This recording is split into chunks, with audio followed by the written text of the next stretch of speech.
తుఫాను ప్రభావంతో కడప జిల్లాలోని బ్రహ్మంగారి మఠంలోని శ్రీవీర బ్రహ్మేంద్ర స్వామి పురాతన నివాసం కూలిపోయింది. ఎడతెరిపిలేని వర్షాలతో మట్టి మిద్దె పడిపోయింది. స్వామి నివసించిన 16వ శతాబ్దం నాటి ఇంటికి మరమ్మతులు చేపట్టక కూలిపోయిందని స్థానికులు ఆరోపిస్తున్నారు.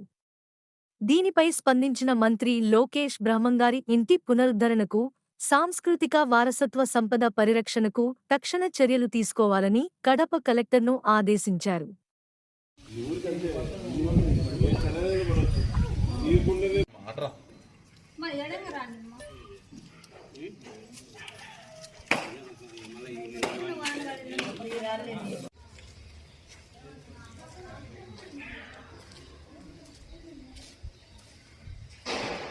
రమణ మీరు పక్క పండి, నువ్వు పక్కరా.